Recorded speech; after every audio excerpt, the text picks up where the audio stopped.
qu'on vous raconte, c'est une fois que les enfants ont acquis et se sont transformés, voire réussissent le test, est-ce que la question du savoir nager, elle est terminée? Est-ce que c'est fini? Est-ce que le job est fait? Et donc, est-ce que la question du savoir nager s'arrête? Est-ce que la ligne d'arrivée de l'enseignement et de la réflexion, elle s'arrête avec la délivrance d'un diplôme? Et si on veut réfléchir là-dessus, sachez que le modèle le plus connu au monde, alors il n'est pas très connu en France, même si il commence maintenant à s'infiltrer dans des rapports et dans des articles, c'est le modèle de Robert Stallman, ce qu'on appelle le modèle de water competence, qu'on pourrait dire les compétences aquatiques. Et il défend l'idée que pour être en sécurité dans l'eau, il faut non seulement avoir des habiletés motrices, on vient de les voir, des transformations, mais ça ne suffit pas. Il faut aussi des connaissances sur soi-même et sur l'environnement. Il faut aussi savoir réagir en fonction de certains problèmes. Qu'en est-il des problèmes si véritablement on met sur la table les accidents de noyade en France? Alors ici, avec Laurent, on a regardé les rapports épidémiologiques de 2003 à 2018. Vous nous excusez, le rapport qui est sorti cet été, on ne l'a pas inclus dedans. Il est plus court, mais franchement, les chiffres se ressemblent. Pour résumer, ce sont une veille épidémiologique qui est maintenant pilotée par Santé publique France. En gros, pendant le mois d'été, juin, juillet, août, alors des fois ça commence le 1er juin jusqu'au 1er septembre et parfois c'est du 15 au 15, il y a entre 1000 et 2000 interventions. Et donc on considère qu'il y a 1000 à 2000 accidents de noyade. Vous comprenez comme moi que toute intervention faite dans une piscine privée où c'est le tonton, le grand frère, le petit frère qui va chercher, etc., n'est pas répertoriée. Donc on n'a pas véritablement une vision réelle du nombre d'accidents de noyade. Ici, ce sont les accidents qui font l'objet d'un rapport. Par contre, ce qu'on a réellement, ce sont les décès. Okay, donc c'est entre 400 et 500 décès en noyade tous les étés. Se rajoutent évidemment durant l'année des décès également dans les piscines. Dans les piscines publiques, elles sont entre 20 et 50, mais c'est très compliqué d'avoir une idée précise des décès en piscine parce que parfois, il y a des accidents en piscine et le décès a lieu 10 jours plus tard à l'hôpital et donc par arrêt cardiaque. Et donc c'est un décès par arrêt cardiaque et pas par un décès par noyade. Donc c'est très dur d'avoir une vision extrêmement fine et précise des décès. Par contre, enfin des décès oui, des accidents un peu moins. Par contre, quand même, ces rapports épidémiologiques, ils nous apportent énormément d'informations pour réfléchir au contenu d'enseignement du savoir nager. Premier chiffre, 20 à 25% des noyades se réalisent en milieu artificiel, tandis que 75 à 80, c'est en milieu naturel. Est-ce que notre enseignement en milieu artificiel peut permettre d'équiper des nageurs en milieu naturel?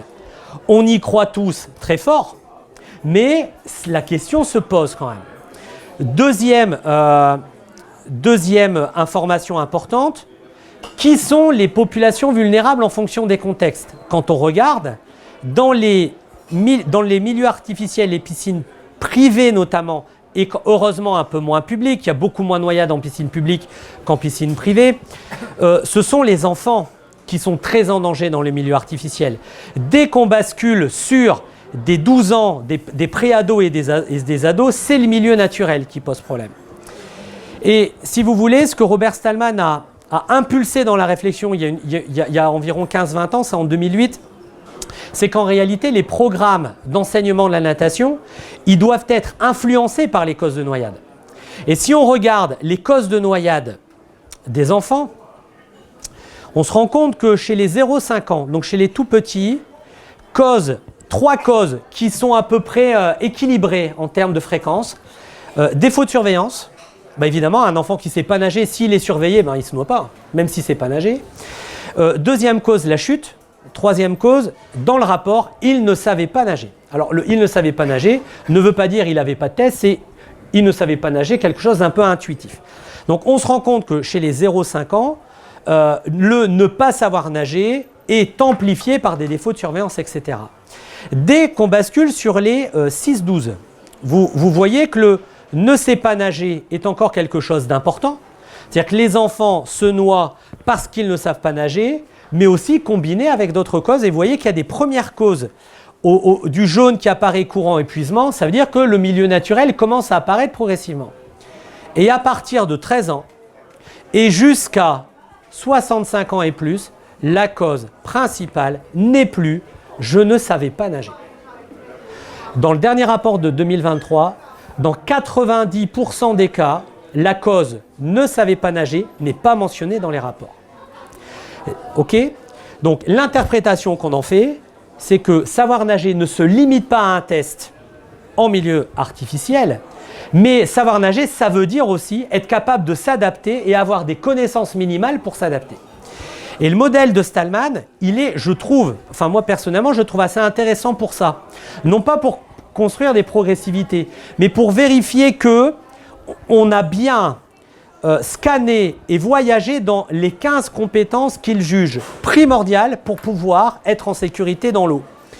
Alors, mais, désolé hein, si c'est rapide, mais bon, tous les supports sont transmis, je présume. Il identifie 7 compétences motrices protectrices. On les a vues, hein, rentrer dans l'eau, sortir de l'eau, se déplacer sur le ventre, sur le dos, sous l'eau, rester sur place, savoir respirer, etc.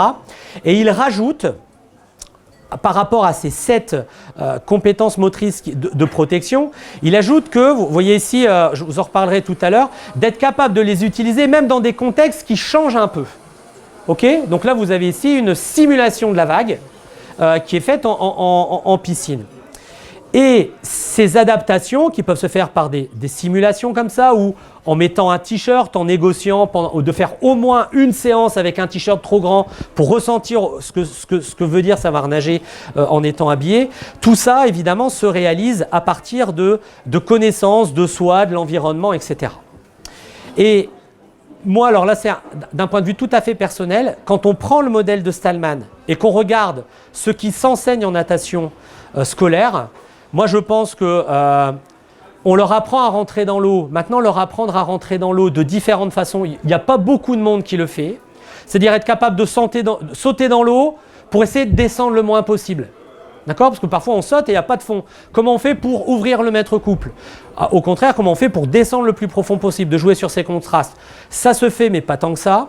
Je pense que tout ce qui est respiration, ça se fait. Est-ce que c'est bien fait? Ça dépend. Mais il y a des contenus respiratoires. J'ai très rarement vu des enseignants de PS, des maîtres nageurs qui enseignent le surplace. Je vois des tâches de flottaison immobile, mais du surplace, donc on verra ça samedi matin. Je le vois très peu dans les contenus d'enseignement. Des contenus de sortie d'eau, j'en vois pas, être capable de sortir de l'eau à la goulotte, sans l'échelle, un tapis qui bouge, etc. Sachez qu'il y a des pays, il y a des contenus, hein, c'est ciseaux de bras, je pose mon nombril, je mets mes mains loin, je mets un genou. Il y a des contenus techniques de sortie d'eau. Et ce que je vois encore moins, c'est des scénarios où les enfants doivent s'adapter.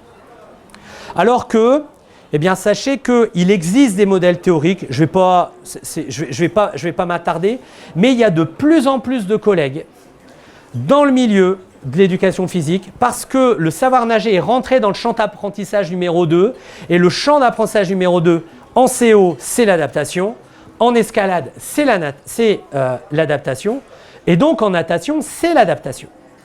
Et vous avez donc, voilà, donc ça c'est pas fait en France, ça c'est dans une école de natation, c'est à San Francisco, dans la baie de San Francisco, il y a des scénarios d'adaptation par groupe avec le bateau qui arrive, qui bouge, etc. Vous avez ici notre ami commun Cyril Albertini de l'Académie de Corse, qui est du groupe EPIC, qui propose des scénarios à ses élèves avec de la vague et puis je dois passer sous l'eau, qui propose des scénarios ici, de fin de parcours avec des surplaces et vous allez voir, le gamin il doit faire face à 3 déferlantes tout en restant sur place et en les évitant, donc il se prend des...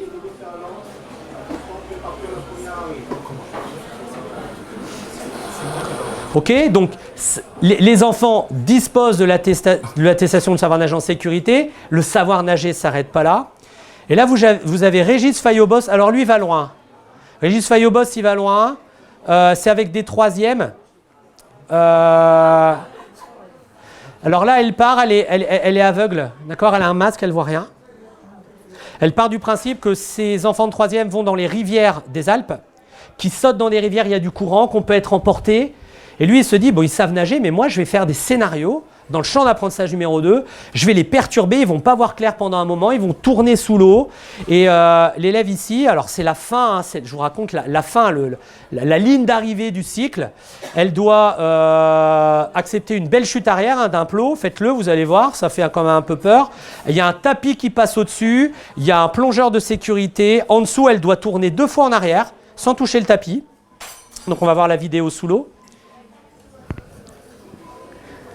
Donc on va voir ce qui s'est passé sous l'eau. Moi j'ai été impressionné par le scénario. Donc sous l'eau, elle doit tourner, elle tombe.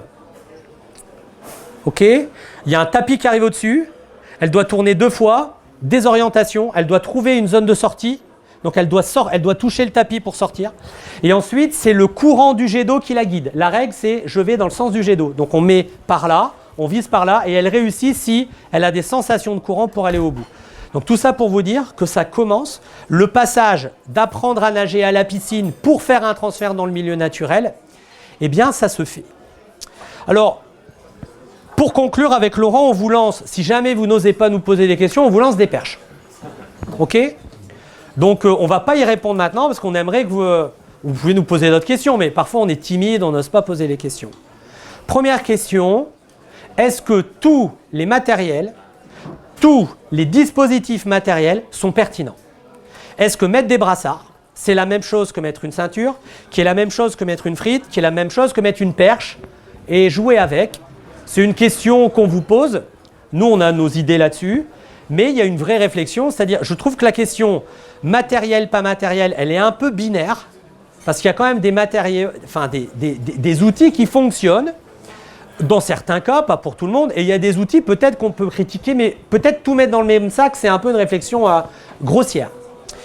Deuxième question, faut-il faire un choix clair, petite profondeur, grande profondeur? Est-ce que c'est un choix? Est-ce qu'il faut choisir son camp? Voilà. Est-ce qu'il faut choisir presque sa secte? Ok? Parce que parfois on en est là. Troisième question qu'on vous pose, est-ce que véritablement on ne pourrait pas être un peu plus imaginatif sur le développement des capacités d'adaptation des élèves?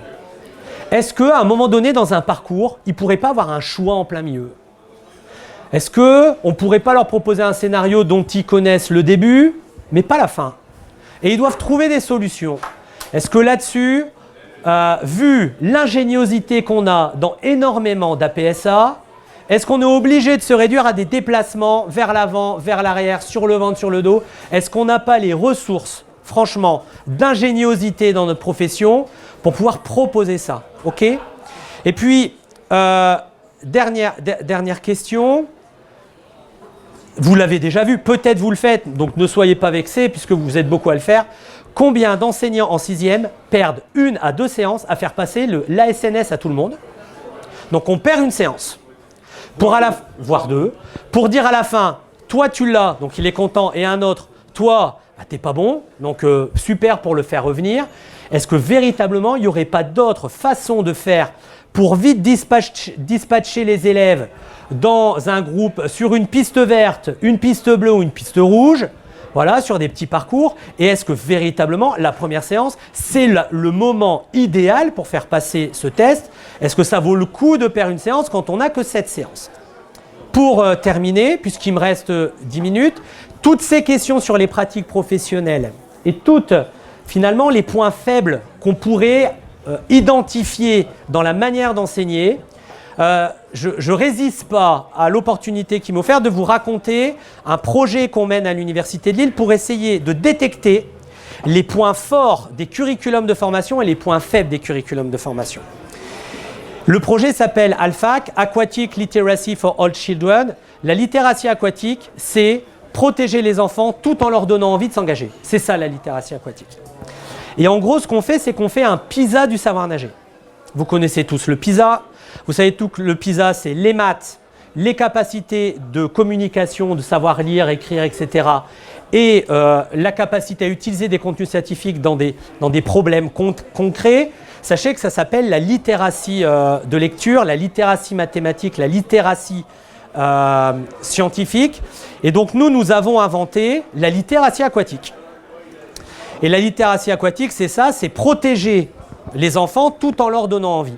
Donc on va à la fois mesurer leurs compétences motrices, mais on va mesurer en même temps leurs connaissances qu'ils ont d'eux-mêmes, et le plaisir et la confiance qu'ils acquièrent en apprenant à nager. Nous faisons ça dans 7 pays. Pourquoi on est obligé de faire ça dans plusieurs pays? Pour pouvoir se comparer entre nous et pour pouvoir identifier les points forts et les points faibles. Alors, ça se fait le projet, il est évidemment piloté par une équipe française, une équipe portugaise, une équipe allemande, les Belges, les Norvégiens, la Lituanie, la Pologne. Pourquoi? Parce que ce sont 7 pays qui ont des systèmes d'éducation à la natation totalement différents. Par exemple, au Portugal, la natation ne fait pas partie des programmes scolaires. On n'apprend pas à nager à l'école. Leur taux de noyade est inférieur au nôtre. Ça chatouille quand même. Okay? En Lituanie, il y a 5 fois plus de noyades que chez nous. Donc, on a essayé de prendre des pays du nord, du sud, etc. pour pouvoir se comparer entre nous. Alors, voici comment on fait la comparaison. Je vous montre.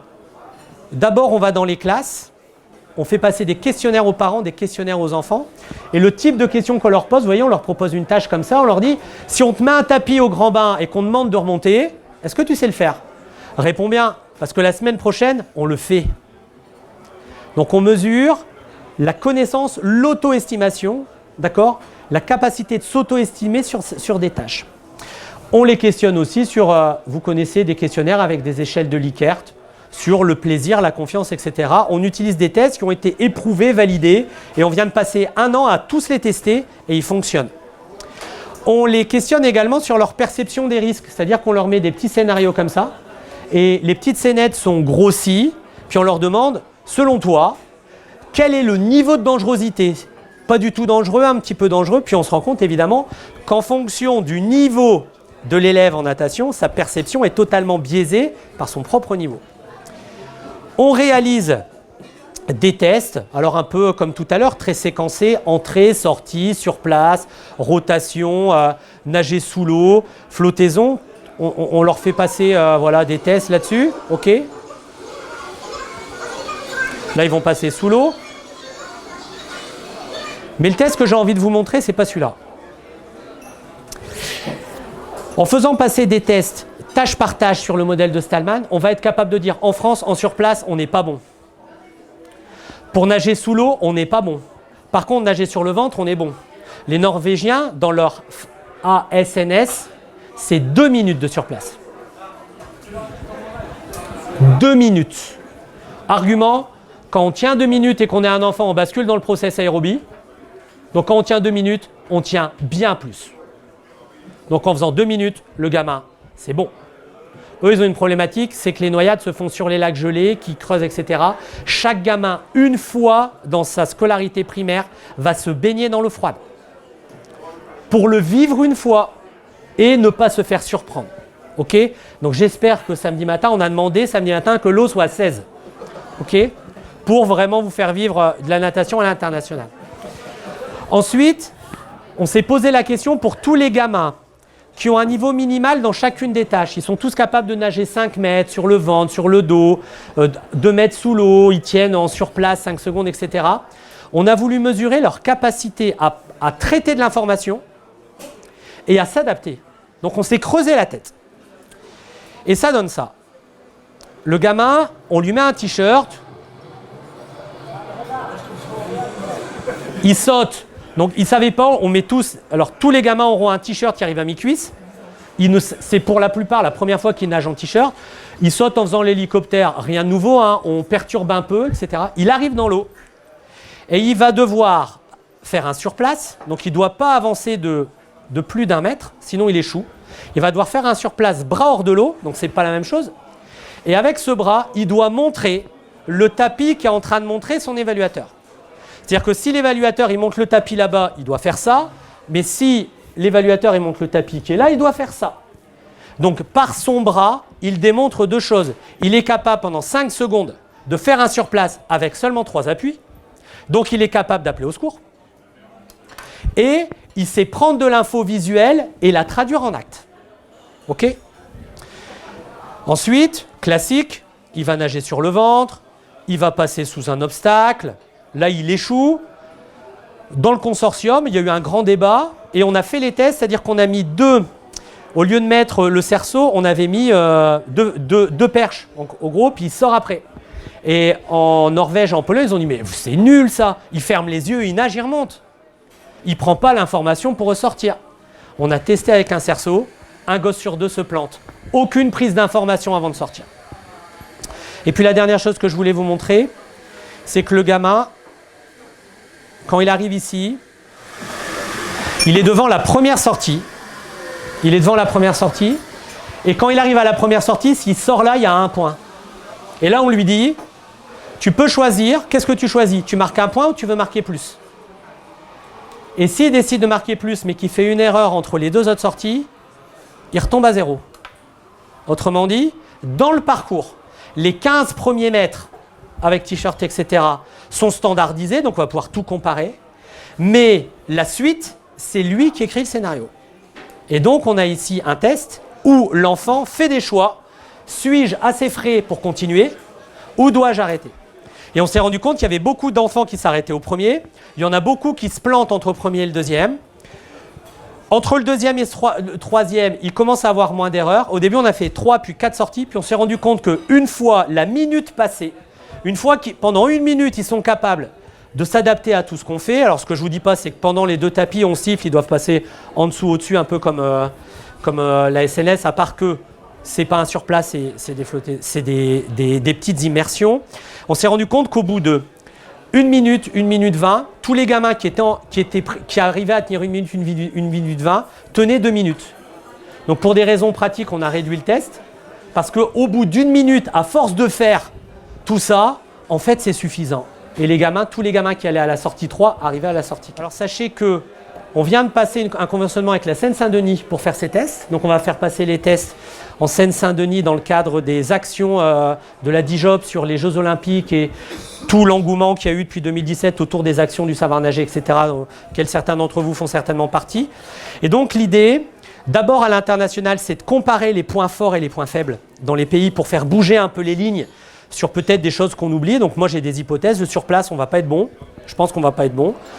Dans certains pays, ce sera d'autres choses. En France, il y a l'Académie de Lille, l'Académie de Rennes, l'Académie d'Orléans et la Seine-Saint-Denis. Donc on va peut-être même pouvoir comparer des régions françaises entre elles pour comparer aussi des pratiques. Merci à vous.